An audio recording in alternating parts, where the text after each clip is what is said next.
Hey guys, DSR here with another quick Transformers video.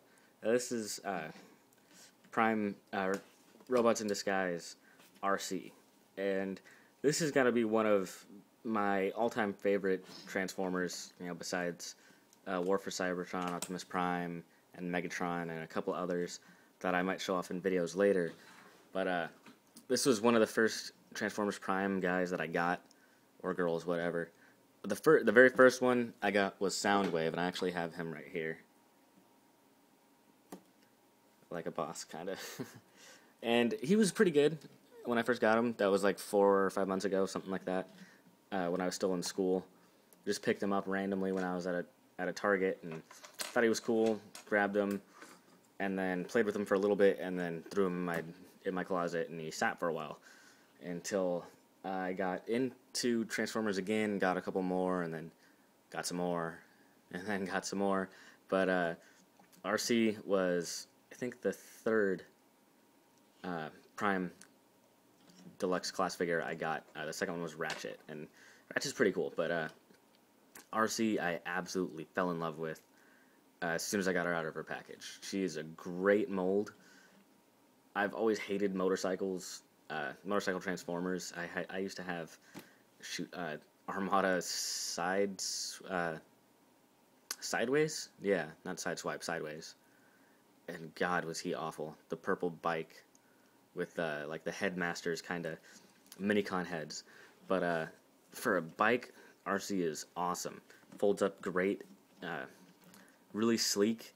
And you can kind of tell that these are her legs folded up. And I did add a little bit of paint for her exhaust tips with just a silver Gundam marker. It was really lazy, it was really quick, but I wanted to give it just that little bit of extra detail, and I might detail like the mirrors or something later on, but that was something that bugged me, that it was all in that blue plastic. So if you do have a Gundam marker, or a silver Sharpie might even work. I don't know, I don't use Sharpie on models or figures or anything just because I think it's really cheap, but and plus, Sharpie ink can sometimes be toxic to plastic. I learned that with Legos, with black Sharpies anyway, that it really yellowed the plastic, especially on white plastic. It got really nasty yellow and actually made it weak. So I don't know how good Sharpie works, because it's not paint, but you know, silver paint or Gundam marker or whatever works great for that. But actually, she's easy enough that I can transform her on camera. Yeah, she's a really easy transformation, but really cool. I like it a lot, and then I'm just going to show her weapons real quick. Before I go on, she does have a kickstand. Really cool. So you can, display her, kick the wheel off to the side, and display her in vehicle mode. This is the blaster she came with. It's kind of like a heavy machine gun sort of thing. Kind of looks like, I mean, from this point on, kind of looks like the gun she has in the show. But fake busker on Shapeways or Aerial Lemon, depends on what they go by, but they have the pistols or machine guns or whatever it is for both first edition and for Robots in Disguise RC, and I'm planning on getting those pretty soon. It's like $10 for 2 pairs of the blasters and then 2 of the spider stingers, and because this is enormous for a figure her size. The paint's really cool. The silver is really shiny, as you can see. So I do like that. And I actually really love this accessory, this gun, on her a little bit, but mostly it's a really cool thing to just throw in the hands of any figure. Like I've seen a lot of pictures of it, and I actually have done this guy right here, Generation Skullgrin.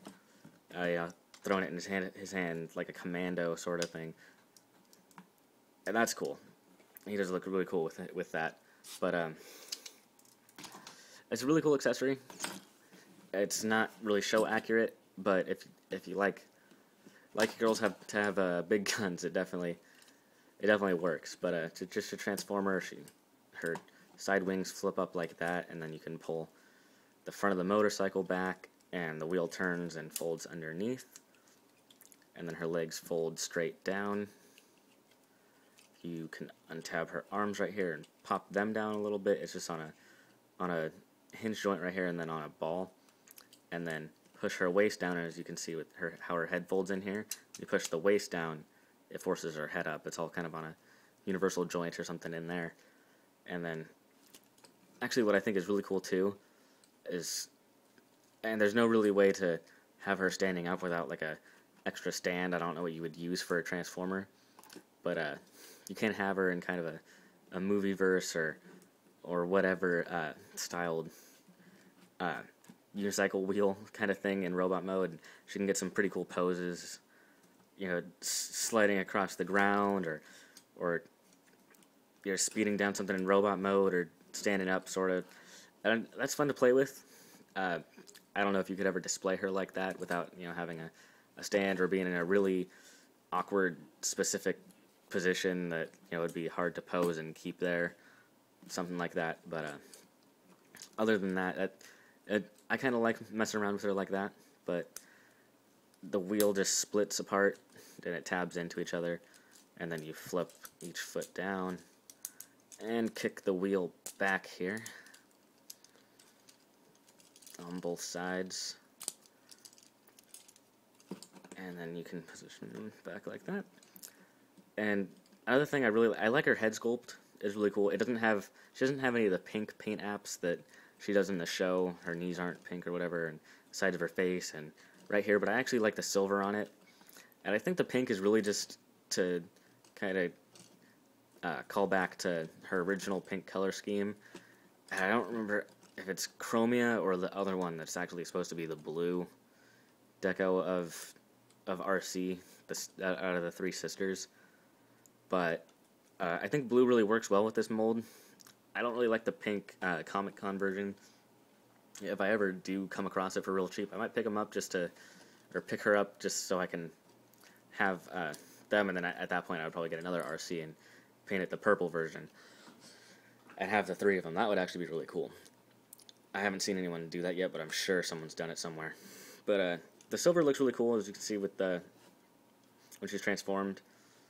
And then you can throw her big blaster either in her hand like this, with that peg that sticks down, or there's a second peg on the inside. I haven't really found a figure yet with fists small enough to fit in there besides her. I'm sure there's a few out there that have small enough hands, but so you can kind of have her as have a big machine gun sort of thing going on, holding it down here, or what I like to do is peg it into her hand. Well, actually, yeah, and then it's more of she can have it more kind of a shooting from the hip sort of thing. And then there's a lot of holes down here where it doesn't like peg in or anything, but you can set her hand, since she has open hands, which is really cool. And they do hold on to the 5mm pegs, unlike a lot of Transformers that have open palms. But so you can get a really cool like heavy machine gun kind of shooting from the hip sort of look with her, which is cool. I think it almost kind of fits her character. Not so much because she's quick or anything, but just because she gets really pissed off or something, and is just laying some lead into some cons. But you can also, of course, do her like this, and you know, put it up to the shoulder or something, and she can kind of be shooting it like that, or flip it over across her chest, something like that. And so you can see her hands. I really like the way these are molded. There's a lot of detail in them. You can definitely see the finger separation, and there's not that much in there that really you can tell that it's meant to hold posts. And some things don't work well, like for instance, War for Cybertron, Optimus's machine gun, because you can see you can see that the post on here is a little odd shaped. It's kind of ovally, and at the same time it's got grooves in it, so if you try and put it into her hand, it doesn't hold very well and falls out really easy. See, like that, whereas the other ones will hold pretty steadily. But one thing I do like to do with her, before I show you the spider stinger, is if you have her posed with some other Transformers or something, like she's getting she's getting hit pretty hard, taking some flack, you can flip the wings forward, sort of as shields, and have her, hiding her face behind the shield, and it looks pretty cool from the side. You can do it with both of them. Well, it looks kind of silly, but if you have one of them forward, you can even, position her hand up here, like she's grabbing it and pulling it forward in front of her, like a cape or like a shield to protect her face. And one other thing that's kind of a fan mode or whatever, if you pop her wheel off, and I've seen a lot of people do this before, there's nothing holding it in there except for friction. It tabs in, so the wheel can pop off, and then all you have to do is fold the wheel holder down, and then it folds down again and kind of forms up behind her face, or behind her head here, hiding her neck, and that can eliminate a lot of the wheel kibble on her back, as you can see. So it kind of makes her flow a little better.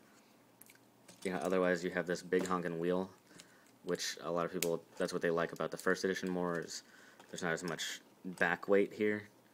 But it's not even really so much to make her back heavy.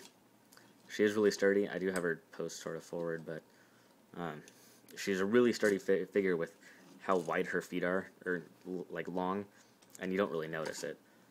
So I really like this, but just to show off the spider stinger real quick. As you can see, it is really, really big. It is really big on her. And you can flip it around and have it like that. Or you can also, as you saw in the beginning of the video, stick it on to her weapon mode like this, or flip forward, whatever one you prefer. And then she can hold it and have kind of a bayonet thing, which I don't even display her with the spider stinger. It's kind of thrown off in the corner. But like I said, the Ariel Lemon fake busker set, $10, comes with both the pistols and the spider stingers, and you can display them both at the same time. They'll stick in the pegs here and in the hands. The spider stingers go in the pegs, the gun goes in the hand, obviously. The original ones that they had was for first edition, but it worked with Robots in Disguise, and it pegged in back here and came up around. But now it just comes straight forward out of the hand, which is really cool. And I probably will be picking those up pretty soon. I heard Shapeways is having a backlog of like their cheaper materials or whatever, so it might take me a little while to get them, and it takes like 2 weeks to get them anyway. But when I do get them, the first thing I'm going to do is probably make a video of them. But I just wanted to show you guys Transformers Prime RiD. Definitely one of the better Transformers I've ever owned. Really fun to play around with. Really fun to pose. And gives some flair to your team of Autobots that's probably a sausage fest just based on the amount of male characters in Transformers and the lack of female characters. So a little color breakup, considering there's not very many Autobots, even especially in the Prime line that are blue. So I mean, good color separation. I really like the blacks and the blues on here, and the silvers. Like I said, the pink I don't really miss on this. It's kind of personal preference. There's not a lick of pink on here, I don't think, at all. But all said and done, really fun to play with. I would definitely pick her up if you see her anywhere. I wouldn't pay more than like $15 for her, but really fun toy. So I just wanted to show you guys that. Thanks for watching.